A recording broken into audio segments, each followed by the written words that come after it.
Worry might seem like a modern epidemic, but the word itself carries a history that's surprisingly visceral. It comes from the Old English wirgen, which literally meant to strangle or choke. When people talk about feeling suffocated by their anxieties, they're actually tapping into a definition that predates our psychological understanding of worry by centuries. It's a weight that has shifted from a physical threat to a mental one, but the biological impact remains just as real. Today, we're looking at how to move from that state of being strangled by uncertainty toward a place of trust, specifically exploring the bridge between clinical psychology and the deep-seated theological promise of surrendering those burdens. That etymology is so revealing because it perfectly describes the physiological experience. When we worry, we aren't just thinking, our bodies are reacting as if we're being physically hunted. The amygdala, which is that almond-shaped cluster in the brain responsible for threat detection, sends out distress signals that flood the system with cortisol and adrenaline. In the short term, that's adaptive. It helps you jump out of the way of a car. But when worry becomes chronic, that strangulation starts to affect everything from your heart rate variability to your immune system's ability to function. There's a study published in the journal Nature Reviews Neuroscience that highlights how uncertainty, specifically, is one of the most stressful states for the human brain to inhabit. We're wired to crave predictability, so when we can't find it, the brain essentially stays in a high-alert scanning mode that's incredibly draining. It's interesting that you mention uncertainty as the core trigger. It feels like we're constantly being told to just let go or have more faith, but that often feels dismissive of how high the stakes actually are. If I'm worried about my family's health or a financial crisis, those aren't imaginary threats. They're grounded in reality. So when we talk about trust in a spiritual or mental health context, are we suggesting people just ignore those very real risks? Because that sounds less like peace and more like denial. That's a vital distinction. Trust isn't the absence of problems, it's a shift in where you place the weight of those problems. If you look at 1 Peter 5:7, which is a foundational text for this idea of casting your cares, the Greek word used there for casting is epirypsantes. It's not a gentle setting down of a delicate object. It's a forceful action, literally to hurl or throw something onto something else. It's used in the book of Luke to describe people throwing their cloaks onto the donkey Jesus rode into Jerusalem. The image is one of transferring a burden from your own shoulders to something stronger. In a psychological sense, this aligns with what's called external locus of control in a positive way. You're acknowledging that while the threat is real, the responsibility for the ultimate outcome doesn't rest solely on your finite resources. I want to push back on that hurling imagery for a second. Even if I hurl my worry toward God or toward a higher power, my brain's default mode network is still going to be running those what-if simulations. I can't just flip a switch and stop the internal movie of my worst-case scenarios. If the casting is a one-time event, why does the worry keep coming back 10 minutes later? Is it a failure of trust, or is there something else happening in the circuitry? It's definitely not a failure of trust. It's the reality of how the brain is structured. You mentioned the default mode network. That's the part of the brain that's active when we aren't focused on the outside world, and it's notorious for rumination.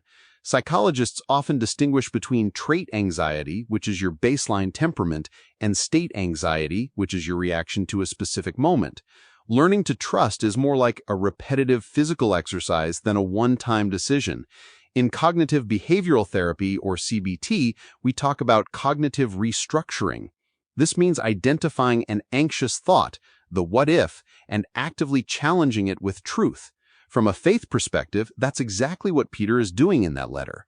He's writing to a community in Asia Minor that was facing genuine social marginalization and the whispers of impending Roman persecution under Nero.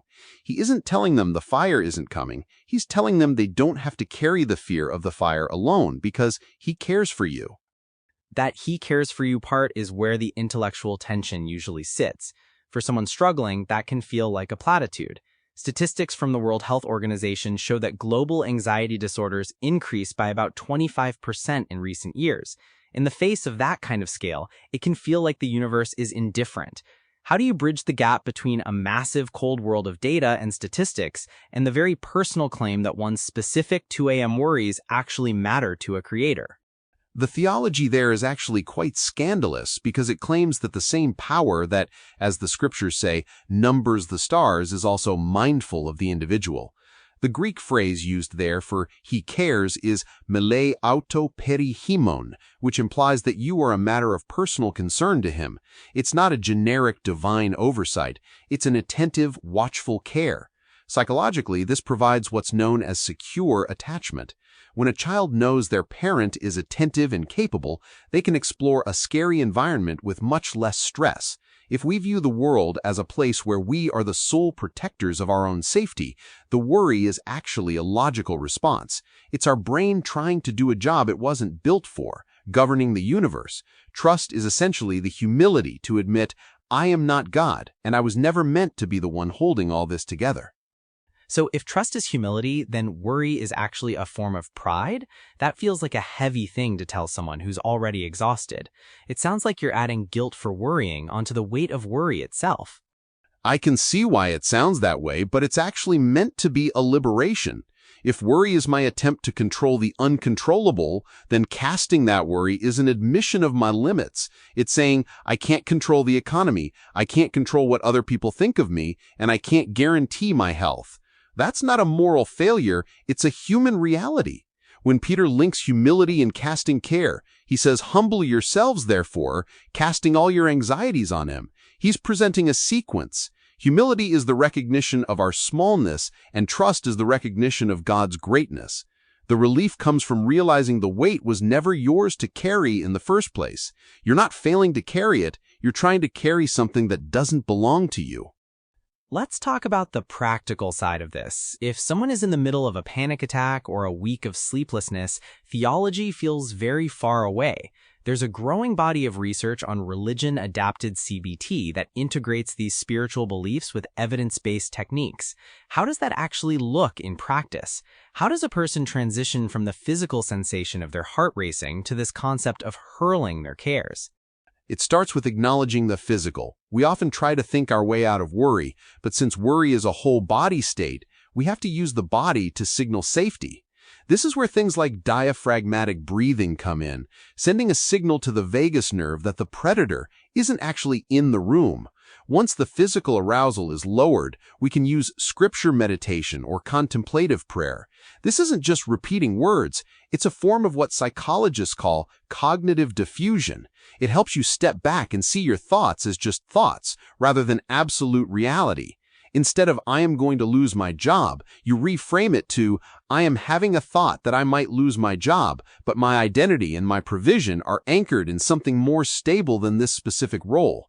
Research from organizations like the American Psychological Association suggests that when people have a benevolent view of God, this kind of surrender significantly lowers their baseline stress levels. There's an interesting paradox in the historical context of Peter's letter. He's writing to people who actually did suffer. Some of them likely lost their homes or were imprisoned. If the promise of he cares for you didn't mean they were protected from the trial itself, what did it actually mean? It seems like a hollow promise if the bad thing happens anyway. That is the hardest part of the conversation. The peace that transcends understanding isn't the same as the life that has no problems. If we look at the historical data, early Christians didn't experience an easy life, they experienced a transformed one. The promise in 1 Peter isn't that the roaring lion, the adversary he mentions in the very next verse, won't roar. It's that the lion doesn't have the final word. Trusting God doesn't mean writing the script for how our problems should be solved. It means trusting the author even when the current chapter is dark. There's a profound psychological resilience that comes from meaning-making, believing that even our suffering can be used for a greater purpose, or that we aren't alone in it. A study in the journal Current Opinion in Psychiatry noted that chronic stress leads to atrophy in the hippocampus, the area of the brain vital for memory. However, community support and a sense of transcendent purpose can actually mitigate that damage. It sounds like you're saying trust is a perspective shift from preventing the worst to being sustained through the worst. But let's be honest, most of our daily worry is about the mundane. It's the email we didn't send, the awkward comment at dinner, the project deadline. Does the same violent trust apply to the small stuff, or is that reserved for the fiery trials Peter was talking about? The text says all your care. In the original Greek, that's pasan ton merimnan. Every single distraction, anxiety, or preoccupation. There's no hierarchy of worry in this framework. The small worries are often the ones that strangle us the most because they're constant. They create a background noise of stress that keeps our cortisol levels elevated all day. Treating the small worries with the same casting as the big ones is how we prevent them from becoming a lifestyle. It's about taking those small, repetitive thoughts and intentionally handing them over. It's like a mental clear-all button. You're telling your brain, I've noted this concern, I've done what I can today, and the rest is now in the hands of someone who doesn't sleep. I've noticed that worry often feels productive. There's this subconscious belief that if I think about a problem long enough, I'm somehow protecting myself from it. It's like I'm trying to outthink disaster. If I stop worrying, I feel vulnerable, like I've dropped my guard. How do we combat that feeling that worry is a necessary shield? That's exactly what psychologists call worry as avoidance. We use the mental activity of worry to avoid the raw, vulnerable feeling of fear or helplessness. It feels like work, but it's actually just rocking in a rocking chair, as the old saying goes. Lots of movement, but you aren't going anywhere. In fact, research shows that worry can actually impair our ability to solve problems because it keeps us in an abstract what-if loop rather than a concrete what's-next mindset. Trusting is a much more active stance than worrying. It requires you to put down the fake shield of worry and pick up the real shield of faith, which is the confidence that you are supported regardless of the outcome. It's moving from a state of defense to a state of dependence. This leads back to the idea that peace is not an identity found in our anxious thoughts. We aren't our fears, but when you've lived with worry for decades, it starts to feel like a personality trait. People say, I'm just a worrier. How do you untangle your sense of self from a neurological habit that has become so deeply ingrained? It requires a very intentional reparenting of our own minds. When we say, I am a worrier, we're practicing what's called over-identification. The truth is, you're a person experiencing a physiological response to uncertainty. That's all. The theological anchor here is the concept of being beloved. If my primary identity is that I'm a child of God who is deeply cared for, then my worries become external to me. They're just clouds passing through the sky. They aren't the sky itself. Learning to trust again is essentially the journey of reclaiming that identity. It's a daily practice of saying, these thoughts are loud and my heart is racing, but I am not these thoughts. I am held, I am supported, and I can take a breath. It's a powerful shift from the stranglehold of worry to the open hands of trust. It doesn't solve the world's problems, but it changes the person who has to live through them. It turns out that the weight we're carrying wasn't a prerequisite for safety, it was just a burden we were never designed to hold.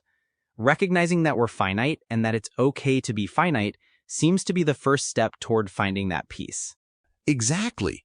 Trust is the realization that the mighty hand of God mentioned by Peter isn't just a hand of authority, it's a hand of support. We're exhorted to humble ourselves under it, not because we're being crushed, but because it's the only place where the weight of the world is finally lifted off our shoulders. Peace begins the moment we stop trying to hold up the sky and realize it was never going to fall because of us anyway.